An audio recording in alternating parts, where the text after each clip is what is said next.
female, the male, and presumably the child, all attired in pith helmets. Usually blankets were used for this outfit, and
show you not only Bembe cloth sculptures, but Bembe wooden sculptures. The Bembe are a Kongo subgroup, but they are really on the border. They're a little bit different in their wood carving style, but you can see an overlap in these ideas, certainly about death and burial. Although the Bembe made cloth figures in human form, they were not for burials. However, they are associated with the dead. Unlike the neighboring Bwende subgroup, the Bembe buried the dead without any kind of encasement beyond cloth. However, sometimes the dead person did not rest easily, and if there was some local problem, or if a family member had dreams about the deceased, it might be interpreted that the particular person wanted to be commemorated and remain active in family life.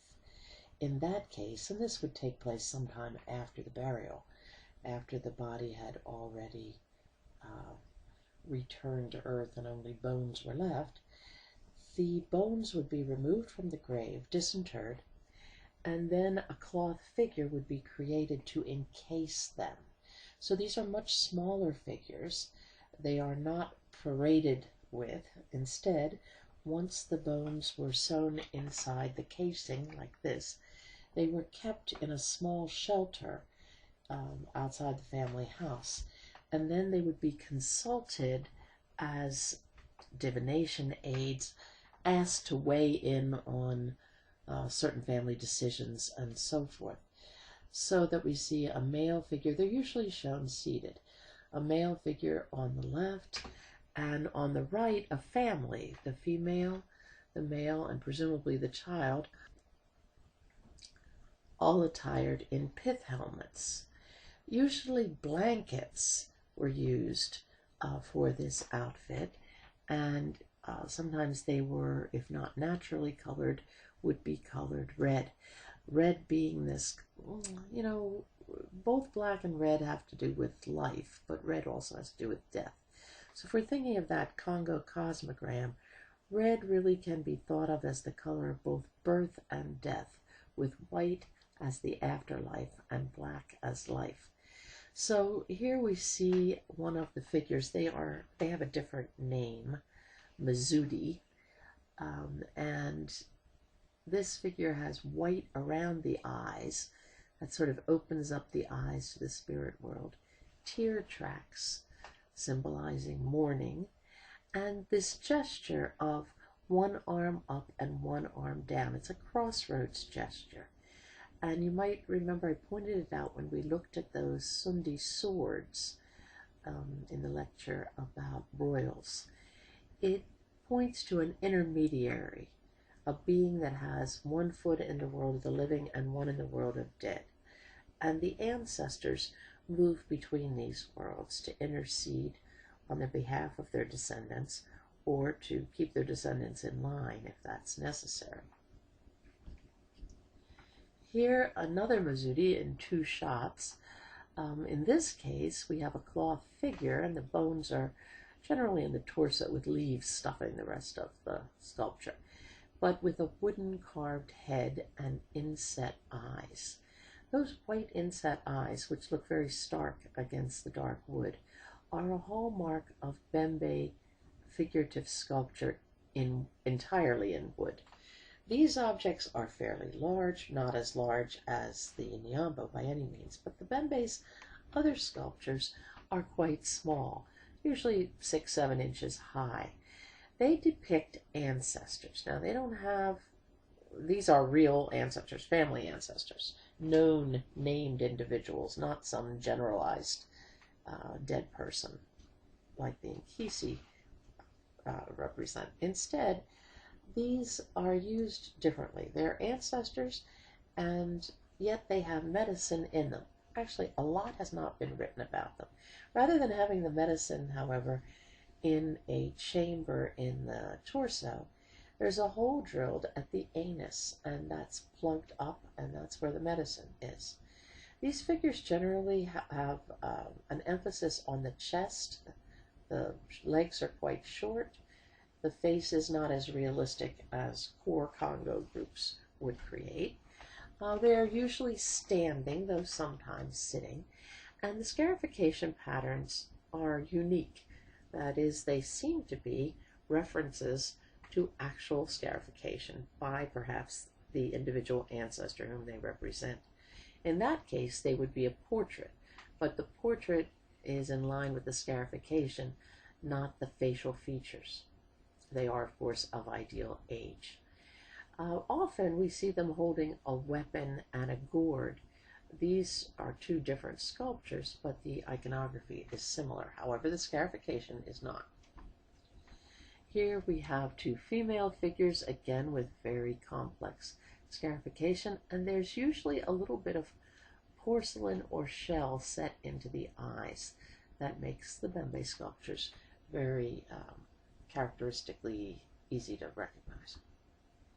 Here, two more. The one on the left, a male seated figure, and at right, a figure with a medicine ball attached to the soles of the feet. How these were used, we're not sure. It is some connection to ancestors to get the other world to cooperate and help those in this world, but they have not really been explored much by researchers. Before we leave the Congo and go on to other areas, and believe me, we could do a lot more with the Congo because they have great domestic arts, their basketry, pottery, and so forth. I just want to touch on the subject of masks, because masks are going to be growingly important as we further enter Central Africa. A lot of the societies we're going to look at have masks for boys' initiation, for example. There are very few masks amongst the Congo peoples. Only 2 of the subgroups have them, and they don't have very many of them. So one might as well say that the Congo in general do not have masquerades. However, the Yambe have some. These are 2 Yambe examples. And you'll remember the Yambe, when we looked at some of the other figures, they have some of the most realistic, most naturalistic sculpture. These 2 masks, the male on the left, female on the right, are worn by diviners in Ganga, and somehow in the divination process. Again, not much written about them, what kind of ceremonies they wear them at, presumably some kind of divination activity.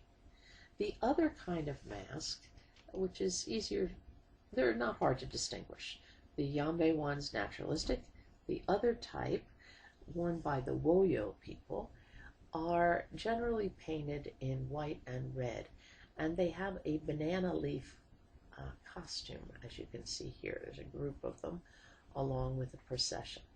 They appear at the funerals of very important people and in some other activities like chasing witches. They are meant to be fearsome. And with that, I'm just going to leave it at that. I want you to be aware they exist and that they are rare. And we will continue on Wednesday's lecture with a discussion of the Luba.